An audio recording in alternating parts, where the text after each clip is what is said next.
Hello students, welcome back to Horizon Study Hub. মই দিগন্ত ৰাজ। আজি মই ক্লাস 9 ৰ ষ্টুডেন্ট খিনি বাবে লৈ আহিছো তেওঁলোকৰ ইংৰাজীৰ প্ৰথমটো চেপ্টাৰ দা ফান ডে হেড। দা ফান ডে হেড এই ষ্টৰীটো 2157 চনৰ এটা ষ্টৰী, মানে ফিউচাৰৰ এটা ষ্টৰী। এতিয়ালৈ আমি এই ষ্টৰীটোত কি শিকিলো? আমি শিকিলো যে টমিয়ে এটিকত এখন ৰিয়েল বুক পাইছিলে, প্ৰিন্টেড বুক, আৰু এই প্ৰিন্টেড বুকখন একেবাৰে পুৰণি আছিল, সেই কাৰণে তাৰ পেজ বিলাক ইয়েলো আৰু ক্ৰিংকলি হৈ গৈছিল। তাৰ পিছত এই কিতাপখনত অল্ড কাইণ্ড অফ স্কুলৰ বিষয়ে লিখা আছিল, মানে পুৰণি স্কুলৰ বিষয়ে লিখা আছিল। তাৰ পিছত মাৰ্গীয়ে এই কিতাপখনৰ বিষয়ে জানিবলৈ খুব ইচ্ছা কৰিছিল, কাৰণ মাৰ্গীয়ে জীৱনত কেতিয়াও কি দেখা নাই? প্ৰিন্টেড বুক দেখা নাই। এতিয়া আমি ষ্টৰীটোৰ নেক্সট পাৰ্টখিনি আলোচনা কৰিম। আহা, পাৰ্ট 1ৰ 6 নম্বৰ পেৰাগ্ৰাফটোত আমি পঢ়িছিলো যে মাৰ্গীয়ে দাদাকৰ কান্ধৰ ওপৰেৰে কিতাপখন অলপমান পঢ়িছিল আৰু পঢ়ি গম পাইছিল যে তেওঁলোকৰ এজন শিক্ষক আছে। তাৰ পিছত চাবা, Sure they had a teacher but it was not a regular teacher, it was a man. কৈছে যে নিশ্চিতভাৱে তেওঁলোকৰ কি আছিল? শিক্ষক এজন আছিল। টমিয়ে কৈছে যে নিশ্চিতভাৱে তেওঁলোকৰ এজন শিক্ষক আছিল, কিন্তু এইটো ৰেগুলাৰ টিচাৰ নহয়, এইটো এজন মানুহ। ইয়াতে ৰেগুলাৰ টিচাৰ মানে কি? তো ৰেগুলাৰ টিচাৰ মানে হৈছে টমি আৰু মাৰ্গীৰ যিটো মানে টিচাৰ, মেকানিকেল টিচাৰ, এইটো টমি আৰু মাৰ্গীৰ ঘৰতে থাকি টমি আৰু মাৰ্গীক অকল শিকায়। ওকে, তেওঁলোকৰ সেই নিৰ্দিষ্ট ভাৰ্চুৱেল ক্লাছৰুম যিটো, সেই ক্লাছৰুমত থাকি অকল টমি আৰু মাৰ্গীকে শিকায়। কৈছে যে এইটো আচলতে আমাৰ নিচিনা ৰেগুলাৰ টিচাৰ নহয়, এইটো এটা হিউমেন বিং, মানে মানুহ শিক্ষক বুলি কৈছে। A man, how could a man be a teacher? তেতিয়া মাৰ্গীয়ে মানে আচৰিত হৈ গ'ল, মানুহে কেনেকৈ শিক্ষক হ'ব পাৰে? তাৰ মানে মাৰ্গীৰ আইডিয়াৰ বাহিৰত এই কথাটো যে মানুহ আৰু শিক্ষক হ'ব পাৰে নে? কাৰণ 2157 চনত কোনো হিউমেন টিচাৰ নাই, তেওঁলোকক অকল মেকানিকেল টিচাৰে পঢ়ায়। সেয়েহে মাৰ্গীৰ মানে একেবাৰে এই কথাটো আইডিয়াৰ বাহিৰত যে মানুহ কেনেকৈ শিক্ষক হ'ব পাৰে, সেইটো মাৰ্গীৰ আচৰিত লাগিছে। Well, he just told the boys and girls things and gave them homework and asked them questions. কৈছে যে হয়, নিশ্চিতভাৱে মানে সি কি তেখেতে মানে কি কৰে, ল'ৰা ছোৱালীবিলাকক প্ৰশ্ন কৰে, হোমৱৰ্ক দিয়ে, হয়নে? তেনেকৈ মানে শিকায় একেলগে। 7 number paragraph, a man is not smart enough. তো মাৰ্গীয়ে মানে কথাটো মানিহে ল'ব পৰা নাই, কৈছে যে মানুহ ইমান স্মাৰ্ট কেনেকৈ হ'ব পাৰে? তাৰমানে মেকানিকেল টিচাৰৰ কি হয়, তেওঁলোকৰ যি কুৱেশ্যন কৰে লগালগ এনচাৰ দি দিব পাৰে। তো মাৰ্গীৰ বিশ্বাস হোৱা নাই যে মানুহ এজন কেনেকৈ যি প্ৰশ্ন কৰে এনচাৰ কেনেকৈ দিব পাৰে, কাৰণ মানুহটো ইমান স্মাৰ্ট হ'ব নোৱাৰে। মানে আমাৰ কি হয়, হিউমেন টিচাৰ, এতিয়া মই ইংলিছ পঢ়াওঁ তোমালোকক, হয়নে? তো মই ইংলিছৰ তোমালোকক কুৱেশ্যন এনচাৰখিনি দিব পাৰিম, হয়নে? যদি কিবা তোমালোকে বেলেগ এটা ফিজিক্স বা কেমেষ্ট্ৰিৰ কিবা প্ৰশ্ন লৈ আহা তোমালোকে মোৰ ওচৰত, তেতিয়া সেই কুৱেশ্যন এনচাৰটো মোৰ পৰা তোমালোকে ভালদৰে নাপাবা, হয়নে নহয়? ঠিক তেনেকুৱাকৈ মাৰ্গীহঁতৰ আকৌ সেইটো বস্তুটো সম্পূৰ্ণ ওলোটা। তাৰমানে মাৰ্গীহঁতৰ কি হয়, সিহঁতে যি কুৱেশ্যন এনচাৰ বিচাৰে লগালগ সেই মেকানিকেল টিচাৰৰ পৰা পাই যায়। এজনে মেকানিকেল টিচাৰ, সেই মেকানিকেল টিচাৰজনে তেওঁলোকক কি কৰে, কুৱেশ্যন এনচাৰ দি দিয়ে, মানে বহুত জানে। যেনে আমি গুগল বা আমি AI চেট বক্সত যদি আমি কিবা লিখি দিওঁ, তেতিয়া আমি লগালগ ইংলিছৰে হওক বা কি কয় ছায়েন্সৰে হওক যিকোনো কুৱেশ্যন এনচাৰ আমি পাই যাওঁ, নহয়নে? কিন্তু আমি হিউমেন বিঙৰ ক্ষেত্ৰত তেনেকুৱা নহয়। হিউমেন বিঙৰ ক্ষেত্ৰত অলপমান যোনে যিটো বিষয়ত এক্সপাৰ্ট, সেই বিষয়েৰে কি কৰিব পাৰিব, এনচাৰটো দিব পাৰিব। সেয়েহে মাৰ্গীয়ে কি কৈছে যে মানুহ কেনেকৈ ইমান স্মাৰ্ট হ'ব পাৰে, শিক্ষক হ'বৰ কাৰণে মানুহ কেনেকৈ ইমান স্মাৰ্ট হ'ব পাৰে। Sure he is, my father knows as much as my teacher. তেতিয়া টমিয়ে ক'লে নিশ্চয় পাৰে, মোৰ দেউতাই দেখোন এজন শিক্ষকৰ সমান জানে। তো দেউতাকৰ কথাটো মানে টমিয়ে টানি আনিলে। He knows almost as much I betcha. মই বাজি লগাব পাৰোঁ, তেখেতে বহুত জানে, তুমি মোৰ লগত বাজি লগাবা নেকি মাৰ্গী? এনেকৈ মানে টমিয়ে মাৰ্গীক ক'লে। Next, Margie was not prepared to dispute that. আৰু মাৰ্গী এই কথাটো মানে পেলাই দিব নোৱাৰিলে, কাৰণ দেউতাকে বহুখিনি কথা জানে, সেইটো মাৰ্গীয়ে মানি ল'লে। She said, I would not want a strange man in my house to teach me. তথাপিও মাৰ্গীয়ে তাৰ মানে যুক্তি দিয়া মানে এৰা নাই। তাই কি বুলি ক'লে এইবাৰ, যে তথাপিও কিন্তু মই মোৰ ঘৰত এজন অচিনাকি মানুহে থকাটো বা মোক পঢ়োৱাটো মই নিবিচাৰোঁ। তাৰমানে মাৰ্গীয়ে ভাবিছে কি, হিউমেন টিচাৰবিলাকে কি কৰে, মাৰ্গীৰ ঘৰত থাকি বা ষ্টুডেণ্টৰ ঘৰত থাকি মানে কি কৰে, পঢ়ায়। তো তাই এনেকৈ ভাবিছে। তো সেয়েহে কি বুলি কৈছে, যে এজন টিচাৰে মোৰ ঘৰত থাকি বা এজন অচিনাকি মানুহে মোৰ ঘৰত থাকি মোক পঢ়াই থাকক, মই এইটো নিবিচাৰোঁ বুলি কৈছে। টমি স্ক্ৰীমড উইথ লাফটাৰ, আৰু টমি মানে জোৰতকৈ হাঁহি দিলে আৰু কি বুলি ক'লে, ইউ ডোণ্ট ন' মাছ মাৰ্গী, তুমি একো নাজানা মাৰ্গী, তুমি বেছি নাজানা Margie. The teacher did not live in the house, শিক্ষকে কাৰো ঘৰত নাথাকে বুলি কৈছে। তাৰমানে সেই যে পুৰণি হিউমেন বিং টিচাৰবিলাক তেওঁলোকে কাৰো ঘৰত নাথাকে। মাৰ্গীয়ে ভাবিছিল কি মেকানিকেল টিচাৰ নিচিনা মানে ঘৰতে বেডৰুমতে মানে সোমাই থাকে, যিটো ভাৰ্চুৱেল ক্লাছৰুম তাতে সোমাই থাকে। কিন্তু টমিয়ে মানে মাৰ্গীৰ ভুলটো ভাঙি দিলে, বোলে তেনেকুৱা নহয় কথাবিলাক, কোনো টিচাৰে কোনো ষ্টুডেণ্টৰ ঘৰত নাথাকে।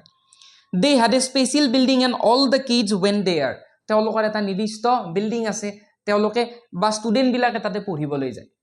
তোমালোকৰ যেনেকৈ এতিয়া স্কুল আছে হয়নে, সকলো ঠাইৰ পৰা ল'ৰা ছোৱালী টিচাৰ হয়নে, গোটেইবিলাকে তাতে এক জেগাত মানে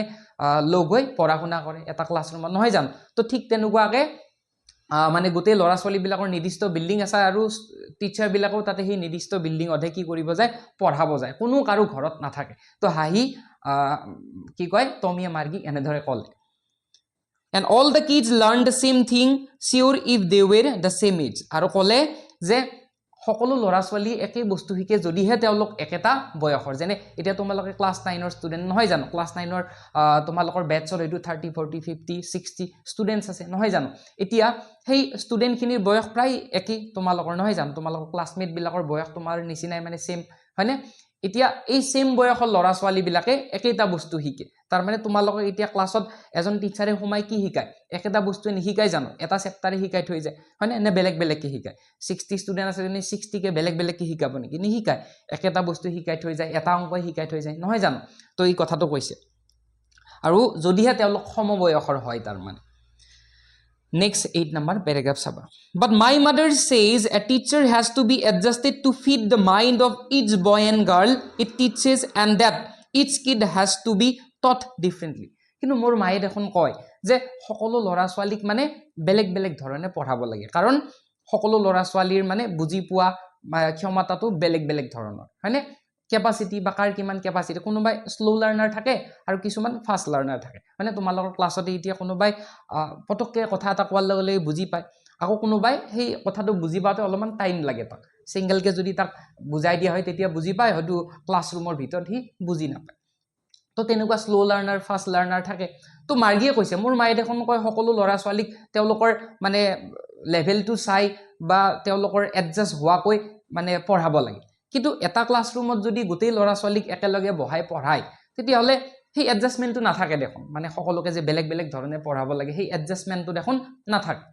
just the same they did not do it that way then, কৈছে যে নকৰে আৰু তেওঁলোক সেনেকৈ নকৰে আৰু, মানে অলপ টমিৰ মানে খঙো উঠিলে, বাৰে বাৰে মানে মাৰ্গীয়ে যুক্তি দি আছে বা প্ৰশ্ন কৰি আছে, এইফালে টমিয়ে কিতাপখন পঢ়িও আছে, উত্তৰো দি থাকিব লগা হৈছে, সেয়েহে অলপ মানে ক'লে আৰু বিৰক্তি ভাৱত যে বোলে কৰে আৰু তেনেকৈ সিহঁতে। If you don't like it you don't have to read the book, কৈছে যে তুমি যদি কিতাপখন ভাল পোৱা নাই তেতিয়াহ'লে পঢ়িব নালাগে, ইমান পেক কৰি নাথাকিবা, তুমি কিতাপখন পঢ়িব নালাগে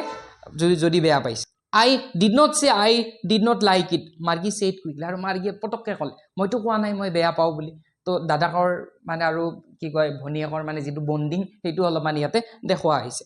তো লগালগ ক'লে যে মইতো কোৱা নাই মই কিতাপখন বেয়া পাওঁ বুলি। She wanted to read about those funny schools, তো মাৰ্গীয়ে সেই স্কুলবিলাকক মানে প্ৰেজেণ্ট স্কুল যিবিলাক সেইবিলাকক কি বুলি কৈছে, ফানি স্কুল বুলি কৈছে। কিয়? কাৰণ সেই স্কুলবিলাকত কি নহয়, ষ্টুডেণ্টবিলাকক এডজাষ্ট নকৰাকৈ একেটা ক্লাছৰুমতে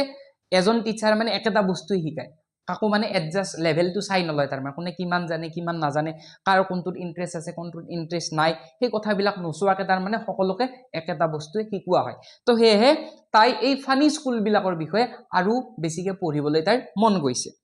দে were not even half finish when Margie's mother called Margie school, সিহঁতে মানে কিতাপখন আধা পঢ়াও হোৱা নাছিল, তেতিয়া মাৰ্গীৰ মাকে মানে মাৰ্গীক কি বুলি মাত লগালে, বোলে মাৰ্গী স্কুল এনেকৈ মাত লগালে। মাৰ্গী লুকড আপ নট য়েট মাম্মা, আৰু মাৰ্গী ওপৰৰ ফালে চালে মানে ৱাটছটোলৈ চালে হয়নে, চাই কি বুলি ক'লে, মা এতিয়া হোৱা নাই। Now said Mrs Jones and it's probably time for Tommy too, কৈছে যে হৈছে এতিয়া সময় হৈছে, আৰু টমি তোমাৰো সময় হৈছে, তুমিও স্কুলত যাব পৰা হৈছা। এতিয়া আমি এটা কথা গম পালোঁ যে যদিও বা এই 2157 চনত মানে কি স্কুল কলেজ একো নাথাকিব, ষ্টুডেণ্টবিলাকে ঘৰতে থাকি মানে বেডৰুমত মানে পঢ়িব লাগিব হয়নে, বা এটা ভাৰ্চুৱেল ক্লাছৰুমত পঢ়িব লাগিব, তথাপিও কিন্তু এটা নিৰ্দিষ্ট সময় থাকিব স্কুলৰ হয়নে। সেয়েহে মাকে কি বুলি কৈছে যে তোমাৰ স্কুলৰ টাইম হৈছে হয়নে, বা মাৰ্গীয়ে ৱাটছটোলৈ চাইছে বোলে এতিয়া হোৱা নাই, তাৰমানে এটা নিৰ্দিষ্ট সময় আছে স্কুলত যোৱাৰ। অ'কে, যেনে তোমালোকৰ কি কয় 9:15 প্ৰেয়াৰ হয়, তাৰপিছত 9:30 পৰা ক্লাছ হৈ যায় হয়নে বা 3টা বজালৈকে ইফালে তোমালোকৰ ক্লাছ চলি থাকে ঠিক তেনেকুৱাকে মাৰ্গী আৰু টমিহঁতৰ মানে ভৱিষ্যতৰ স্কুলবিলাকতো তেনেকুৱা নিৰ্দিষ্ট সময় আছিল মাৰ্গী said to Tommy can I read the book some more with you after school তেতিয়া মাৰ্গীয়ে টমিক ক'লে বলে তোমাৰ লগত মই এই কিতাপখন আৰু মানে পঢ়িব পাৰিম নে স্কুলৰ পিছত মানে স্কুল ছুটি হোৱাৰ পিছত মই আকৌ তোমাৰ লগত এই কিতাপখন মানে পঢ়িব পাৰিম নে এই বুলি দাদাকক খুদিলে 9 number paragraph maybe he said nonchalantly সি মানে অলপমান ইচ্ছা প্ৰকাশ নকৰাকৈ মানে ইন্টাৰেষ্ট নিদিয়াকৈ কি বুলি ক'লে হ'ব দিয়া তাৰ মানে মাৰ্গীয়ে প্ৰশ্ন কৰি থাকে বা যুক্তি দি থাকে নহয় জান কিতাপখন পঢ়াত মানে অলপ ডিস্টাৰ্ব হয় হে মানে টমিয়ে অলপ অৰ্থ মানে কি কয় তোমাৰ ইন্টাৰেষ্ট নিদিয়াকৈ মানে তাইৰ কথাটোত মানে কোনো ধৰণৰ ভাও নিদিয়াকৈ মানে কি বুলি কৈছে হ'ব দিয়া এনেকৈ কৈছে he walked away whistling the dusty old book tucked beneath his arm আৰু dusty old bookখন মানে একেবাৰে পুৰণি লেতেৰা পেতেৰা কিতাপ পুৰণি কিতাপখন হি কান্ধৰ এনেকে কান্ধৰ মানে হেৰিত লৈ তলত লৈ হুহুৰি বজাই বজাই হুইসলিং মানে এনেকে হুহুৰি বজাই বজাই হি গুচি গল মাৰ্গী went into the school room আৰু মাৰ্গীও স্কুল ৰুমলৈ গুচি গল it was right next to her bedroom and the mechanical teacher was on and waiting for her আৰু মাৰ্গীৰ স্কুলটো ক'ত মাৰ্গীৰ স্কুলটো তাইৰ বেডৰুমৰ নেক্সটটোৱে হয় ওকে বেডৰুমৰ মানে ৰাইট সাইডে হয় আৰু মেকানিক্যাল টিচাৰে কি কৰি আছে মাৰ্গীলৈ ৰখি আছে ক্লাছ আৰম্ভ হৈছে তাৰ মানে সময় হৈছে তো মাৰ্গীৰ কাৰণে মেকানিক্যাল টিচাৰে ৰখি আছে এতিয়া আমাৰ স্কুল বিলাকত কেনেকুৱা হয় ষ্টুডেন্টে ৰখি থাকে হয়নে টিচাৰে যাই সোমায় নহয় জানো কিন্তু 2157 চনত কি হ'ব টিচাৰে ৰখি থাকিব আৰু ষ্টুডেন্টে যাই ক্লাছত সোমাব বুজি পাইছা তো ওলোটা হৈ যাব বস্তুটো it was always on at the same time every day except Saturday and Sunday দেওবাৰ আৰু শনিবাৰৰ বাহিৰে তেওঁলোকৰ সপ্তাহটোৰ বাকি গোটেইকেইটা দিনতে কি আছিল স্কুল আছিল তো মই আগতেও কৈছো তেওঁলোকৰ স্কুল বিলাক মানে ভৱিষ্যতৰ স্কুল বিলাক তোমালোকৰ যেনেকৈ এতিয়া মানে নিৰ্দিষ্ট সময় আছে হয়নে নিৰ্দিষ্ট বাৰ আছে যেনে স্যাটাৰডেটো তোমালোকৰ হাফ হয় সানডেটো তোমালোকৰ বন্ধ থাকে নহয় জানো ঠিক তেনেকুৱাকৈ ভৱিষ্যতৰ স্কুল বিলাকতো নিৰ্দিষ্ট সময় বা দিন থাকিব তো মাৰ্গী আৰু টমিহঁতৰ স্কুল বিলাক কেনেকুৱা স্যাটাৰডে আৰু সানডে বন্ধ থাকে বাকি কেইদিন মানে খোলা থাকে okay because her mother said little girls learn better if they learned at regular hours কাৰণ তাইৰ মাকে কয় মানে এই যে ডেইলি স্কুল হয় হিয়তৰ কিহৰ কাৰণে কাৰণ তাইৰ মাকে কয় যে সৰু লৰা ছোৱালী যদি মানে ডেইলি পঢ়া শুনা কৰে তেতিয়া হলে শিকিব পাৰে বেছিকে যদি পঢ়া শুনা কৰে তেতিয়া বেছিকে শিকিব পাৰে হেহে আমি ৰেগুলাৰলি পঢ়িব লাগে তো মাকে এনেকৈ কৈছে মাৰ্গী The screen was lit up and it said today's arithmetic lesson is on the addition of proper fraction. তো স্ক্ৰিনখন মানে ফ্ল্যাশিং কৰি আছিল মাৰ্গীয়ে মানে ক্লাছৰুমত সোমাল ক্লাছ আৰম্ভ হৈছে তো এই মেকানিক্যাল টিচাৰে কি বুলি কৈছে today's arithmetic lesson মানে আজি বীজগণিতৰ আজি আমি এটা পাঠ পঢ়িম হেতু হৈছে কি addition of proper fractions মানে ভগ্নাংশৰ আমি পাঠ এটা পঢ়িম তাৰ মানে আজি মানে মাৰ্গী কি পাঠ পঢ়াব ভগ্নাংশৰ পাঠ এটা পঢ়াব ওকে তো মাৰ্গী কি সাবজেক্ট পঢ়ে ম্যাথছ পঢ়ে ওকে তাৰ উপৰি কোনটো সাবজেক্টত মাৰ্গীৰ পৰীক্ষা বেয়া হৈ আছিল জিওগ্ৰাফি হয়নে তো আমি দুটা সাবজেক্টৰ কথা গম পালো please insert yesterday's homework in the proper slot আৰু মেকানিক্যাল টিচাৰে মানে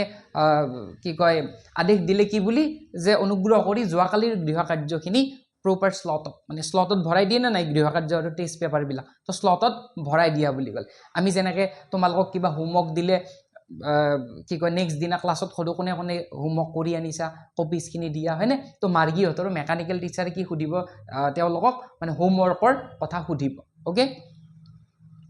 next 10 number paragraph Margie did so with his cheek তো মাৰ্গীয়ে এটা হুমুনি আকাৰি সেই মানে হোমৱৰ্কখিনি স্লটত ভৰাই দিলে তাই মানে ইচ্ছা নাই আজি হয়নে She was thinking about the old schools they had when her grandfather's grandfather was a little boy. Ta hei puruni school bilakor kotha bhabi thakil. Jot tair kokak ejon ki asil horu bachcha asil. Teolokor mane hei kokakor schooler kotha to bhabi thakile tai.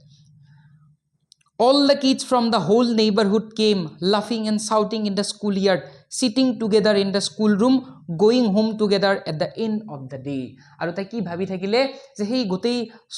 মানে বিভিন্ন গাঁৱৰ পৰা বিভিন্ন ঠাইৰ পৰা মানে ল'ৰা ছোৱালীবিলাক একেটা ঠাইতে পঢ়িবলৈ আহিছিল তেওঁলোকে মানে চিঞৰ বাখৰ কৰিছিল স্কুল ইয়াৰ্ডত মানে খেলা ধূলা কৰিছিল এনজয় কৰিছিল তো মাৰ্গী সেই কথাবিলাক ভাবি থাকিলে মানে তোমালোকৰ এতিয়া স্কুলবিলাকত কেনেকুৱা হয় বিভিন্ন গাঁৱৰ পৰা ল'ৰা ছোৱালীবিলাক আহে একেটা ঠাইতে জমা হয় একেটা ক্লাছতে পঢ়ে হয়নে এটা ক্লাছৰুমত কিমান কেইখন গাঁৱৰ মানে ল'ৰা ছোৱালী থাকে নহয় জানো তো বা নেইবাৰৰ ওচৰে পাজৰৰ মানে ল'ৰা ছোৱালীবিলাক পঢ়িবলৈ আহে তোমালোকে কথা বতৰা পতা বা ব্ৰেক টাইমত তোমালোকে খেলা ধূলা কৰা নহয় জানো কিমান তোমালোকৰ এটা আনন্দ হয়নে তো এই কথাবিলাক মাৰ্গীয়ে ভাবি থাকিলে আৰু স্কুল ছুটিৰ পিছত তেওঁলোকে মানে একেলগে ঘৰত যায় তোমালোকে যেনেকৈ মানে স্কুল ছুটি হোৱাৰ পিছত একেলগে চাইকেল লৈ একেবাৰে ৰাস্তাটো ব্লক কৰি যোৱা হয়নে নাযাবা দেই ৰাস্তা ব্লক কৰি কেতিয়াও নাযাবা They learned the same things so they could help one another with the homework and talk about it. আৰু তেওঁলোকে যেহেতু একেটা বস্তু শিকে তো সেয়েহে ইজনে আনজনক মানে হোমৱৰ্ক মানে গৃহ কাৰ্য কৰি সহায় কৰিব পাৰে এতিয়া তোমালোকে কেতিয়াবা নকৰা নে তেনেকুৱা কোনোবাই যদি কি কয় গৃহ কাৰ্য এটা কৰিব পাৰিছে তেতিয়া তুমি যদি পাৰা নাই তাক মানে সুধি লোৱা তুমি পাৰিছা নে সেইটো বা মোক দিয়াচোন যদি পাৰিছা হয়নে তো সেই শ্বেয়াৰিং তোমালোকৰ যিটো ব্যৱস্থা সেই ব্যৱস্থাটো তোমালোকৰ আছে কিন্তু মাৰ্গী আৰু তুমি তেনেকুৱা নাই কাৰণ তেওঁলোকৰ কোনো ক্লাছমেটেই নাই হয় নে তো সেয়েহে মানে তাই এই সিহঁতৰ কথাবিলাক মানে ভাবি আছে পুৰণি স্কুলবিলাকৰ কথা ভাবি আছে য'ত তাৰ ককাকৰ ককাক এজন সৰু বাচ্চা আছিল সেই স্কুলৰ কথা ভাবি আছে এণ্ড দ্য টিচাৰ্ছ ৱেৰ পিপল আৰু তাই কৈছে যে সেই শিক্ষকবিলাকো মানুহ আছিল তো মানুহ শিক্ষকে ইম'চন তাৰ মানে হয়নে মানুহ শিক্ষকবিলাকৰ এটা ইম'চন আছে এতিয়া ৰবটে তাই যদি তোমাক পঢ়ায় তেতিয়া তোমাক কেতিয়াবা ক্লাছৰ ভিতৰত তোমাক জোক কৈ মানে কি কয় কিবা এটা ভাল হাঁহি উঠা এক্সপিৰিয়েঞ্চ এটা কৈ তোমাক মানে হুৱাব নোৱাৰে বা সেই বস্তুটো নাই তোমাৰ যিটো ইম'চন আৱেগটো ৰবটৰ বা মেকানিকেল টিচাৰৰ তোমাৰ নাই বা নাথাকে সেইটো কিন্তু হিউমেন টিচাৰৰ থাকে হিউমেন টিচাৰে পঢ়ালে এটা মজা আছেনে তো সেই বস্তুটো তো তাই কৈছে যে তাৰ উপৰিও সিহঁতৰ মানে মানুহ শিক্ষক আছিল শিক্ষকবিলাক কি আছিল সিহঁতৰ মানুহ আছিল the mechanical teacher was flashing on the screen আৰু ইফালে মেকানিকেল টিচাৰে এনেকৈ মানে ফ্লেছিং কৰিছে কাৰণ মাৰ্গীৰ ইফালে ক্লাছ হৈ আছে নহয় জানো মাৰ্গীক ভগ্নাংশৰ মানে পাঠ শিকাই আছে আৰু ইফালে মাৰ্গীয়ে বেলেগ কথা ভাবি আছে Margie was thinking about how the kids must have loved in it the old days তো মাৰ্গীয়ে মানে ভাবি আছিলে যে সেই ল'ৰা ছোৱালীবিলাকে চাগে কিমান মৰম পাইছিলে বা কিমান ভাল লাগিছিলে সিহঁতৰ হয়নে হিউমেন টিচাৰ আছিলে সকলোৱে একেলগে বহি পঢ়া শুনা কৰিছিলে তেওঁলোকক যে কিমান মৰম কৰিছিলে হয়নে তোমালোকক যেনেকৈ কেতিয়াবা মৰম কৰে নকৰে জানো স্কুলত কেতিয়াবা বদমাচি কৰিলে প্ৰিন্সিপালে মৰম কৰে নে নকৰে হয়নে ধোৱা উৰাই দিয়ে হয়নে সেইটো মৰম সিহঁতে সেই কথাটো তাই গম পোৱা নাই মেকানিকেল টিচাৰে সিহঁতক সেই মৰমটো নকৰে হয়নে এই যে ধোৱা উৰি যোৱা মৰমটো বুজি পাইছানে She was thinking about the fun they had আৰু তাই সেই সিহঁতৰ কিমান আনন্দ আছিল মানে সেই পুৰণি স্কুলত পঢ়া ল'ৰা ছোৱালীবিলাকৰ যে কিমান আনন্দ আছিল সেই কথাটো ভাবি থাকিলে এতিয়া চোৱা তোমালোকৰ এই যিটো ষ্টৰী এই ষ্টৰীটো হৈছে ভৱিষ্যতৰ হয়নে তাৰমানে ৰাইটাৰে আমাক এটাই কথা ক'ব বিচাৰিছে যে এই যিটো প্ৰেজেণ্ট এডুকেশ্যন ছিষ্টেম তোমালোকে যিটো এডুকেশ্যন ছিষ্টেমৰ আণ্ডাৰত পঢ়ি আছা সেই ছিষ্টেমটোৱে বেটাৰ এই ছিষ্টেমটো মানে ভৱিষ্যতে গৈ যদিও বা সলনি হৈ যায় কিন্তু ভৱিষ্যতৰ ল'ৰা ছোৱালীবিলাকে এই বস্তুটো মানে মিছ কৰিব বা তেওঁলোকে এই আমাৰ যিটো যুগ এই যুগটোলৈ মানে ঘূৰি আহিবলৈ বিচাৰিব কাৰণ হিউমেন টিচাৰ থাকিব তাত সকলোৱে একেলগে পঢ়িব এই যিবিলাক বস্তু এই বস্তুবিলাক টেকন'লজিয়ে ৰিপ্লেচ কৰিব নোৱাৰে হয়নে সেয়েহে তোমালোকে সদায় তোমালোকৰ স্কুল সন্মান কৰিবা স্কুলক তোমালোকে সন্মান কৰিবা এই যিটো ছিষ্টেম হয়তো বেয়া পাব পাৰা তোমালোকে আজি বেয়া পাব পাৰা কিন্তু যেতিয়া ভৱিষ্যতে ল'ৰা ছোৱালীবিলাকৰ স্কুল কলেজ নোহোৱা হয় অকল ঘৰতেই মানে পঢ়া শুনা কৰিব লাগিব তেতিয়া কিন্তু তেওঁলোকে মানে ভাবিব যে কিমান আনন্দ আছিল সিহঁতৰ হয়নে এনেকৈ ভাবিব তোমালোকৰ মানে কিমান আনন্দ আছিল বুলি সিহঁতে ভাবিব ভৱিষ্যতে এই কাহিনীটোৰ পৰা আমি এইখিনি কথাই গম পালোঁ বুজি পালা এতিয়া চাবা এই চেপ্টাৰটো পঢ়ি আমি ভৱিষ্যতৰ এডুকেশ্যন ছিষ্টেম আৰু বৰ্তমানৰ এডুকেশ্যন ছিষ্টেমটোৰ মাজত আমি এটা কম্পেৰিজন পাইছোঁ সেই কম্পেৰিজনখিনি খুবেই ইম্পৰ্টেণ্ট তোমালোকৰ এক্সামত আহিয়ে থাকে এতিয়া আমি সেই কম্পেৰিজনখিনি আলোচনা কৰোঁ আহা এতিয়া চাবা এডুকেশ্যন ইন 2157 মানে ফিউচাৰৰ এডুকেশ্যন ছিষ্টেমটো কেনেকুৱা মানে হ'ব আৰু education in the past old days মানে বৰ্তমান সময়খিনিক এই ষ্টৰিটোত অল্ড ডেইজ বুলি কোৱা হৈছে নে নাই তো অল্ড ডেইজৰ এডুকেশ্যন ছিষ্টেমটো কেনেকুৱা আছিল আৰু ভৱিষ্যতৰ এডুকেশ্যন ছিষ্টেমটো কেনেকুৱা আছিল এই কথাখিনি আমি পঢ়িলে আমি গম পাম এতিয়া চাবা এতিয়া 2157 চনৰ এডুকেশ্যন ছিষ্টেমটো কি আছিল children study at home with mechanical teacher তো চিলড্ৰেনবিলাকে ল'ৰা ছোৱালীবিলাকে মেকানিকেল টিচাৰৰ জৰিয়তে ঘৰতে বহি পঢ়া শুনা কৰে তাৰপিছত ন' হিউমেন ইণ্টাৰেকশ্যন তো ইয়াতে কোনো মানুহৰ মানে হস্তক্ষেপ নাছিল হয়নে ভাৱ বিনিময় নাছিল মানুহৰ টিচাৰ নাছিল কোনো সব মেকানিক্স আছিল বা মেকানিক্যাল টিচাৰ আছিল তাৰ পিছত lesson test and homework given by machines তো মেচিন বিলাকে কি দিছিল তোমাৰ লেসন টেষ্ট বা হোমৱৰ্ক বিলাক দিছিল তাৰ পিছত individual learning it child studies Elon আৰু প্ৰত্যেক ল'ৰা ছোৱালী ইণ্ডিভিজুৱেলি শিকিছিল তাৰমানে ইণ্ডিভিজুৱেলি মানে কি ব্যক্তিগতভাৱে নিজৰ ঘৰতে অকলে অকলে শিকিছিল এলন ওকে এই কথাখিনি আমি ফিউচাৰ এডুকেশ্যন সিস্টেমটোৰ মানে গম পালো এতিয়া পাষ্ট ওল্ড ডেজৰ এডুকেশ্যন সিস্টেমত কি আছিলে children went to school children বিলাকে স্কুললৈ গৈছিল মানে নিৰ্দিষ্ট এটা বিল্ডিঙলৈ তেওঁলোকে পঢ়িবলৈ গৈছিল human teacher taught in the classroom আৰু হিউমেন টিচাৰে কি তেওঁলোকক ক্লাছৰুমত পঢ়াইছিল students of the same age studied together same এজৰ ল'ৰা ছোৱালীবিলাকে একেলগে বহি পঢ়া শুনা কৰিছিল learning with friendship fun and joy আৰু পঢ়া শুনাবিলাক যেটো ওল্ড ডেজৰ পঢ়া শুনাবিলাক কেনেকুৱা আছিল ফ্ৰেণ্ডশ্বিপ মানে বন্ধুৰ লগত বহি পঢ়া শুনা কৰা বা আনন্দ ফূৰ্তিৰে পঢ়া শুনা এটা আছিল ওকে কিন্তু আমাৰ 2157 তেনেকুৱা নহয় অকলে অকলে পঢ়া শুনা কৰিছিল তো এইখিনি আমি কম্পেৰিজন পালো এডুকেশ্যন দেন ভিএছ নাও তেতিয়া আৰু এতিয়াৰ এডুকেশ্যন সিস্টেমৰ যেটো কম্পেৰিজন আমি ইয়াতে পালো এইখিনি খুবেই ইম্পৰ্টেন্ট আশা কৰো এই ভিডিওটোৰ যোগেদি সকলোৱে লাভৱান হৈছা এটা কনসেপ্ট পাবলৈ সক্ষম হৈছা তোমালোকে মেইন টেক্সট বুকখন সদায় ভালদৰে পঢ়িবা কিবা বুজি নাপালে ভিডিওটোত মই গোটেইখিনি লাইন বাই লাইন এক্সপ্লেইন কৰিছো তোমালোকক বুজি পাবা ৰিপিটেডলি ভিডিওটো চাবা আৰু তোমালোকে মানে টেক্সট বুকখন একেবাৰে ভালদৰে পঢ়িবা হা টেক্সট বুকখন পঢ়িলে তোমালোকে যি কোনো প্ৰশ্ন আহিলে তাৰ এনসাৰটো কৰিব পাৰিবা এতিয়া ভিডিওটোৰ পৰা যদি তুমি লাভৱান হৈছা তেতিয়া হলে তোমাৰ ক্লাসমেট বিলাক বা বন্ধুবৰ্গক ভিডিওটো শেয়াৰ কৰিবা আৰু হৰাইজন ষ্টাডি হাব এই যেটো চেনেল এই চেনেলটো সাবস্ক্ৰাইব কৰি লবা পৰৱৰ্তী ভিডিওত নতুন এটা চেপ্টাৰ লৈ পুনৰ লগ পাম আজিলৈ এৰিছো thank you see you in the next class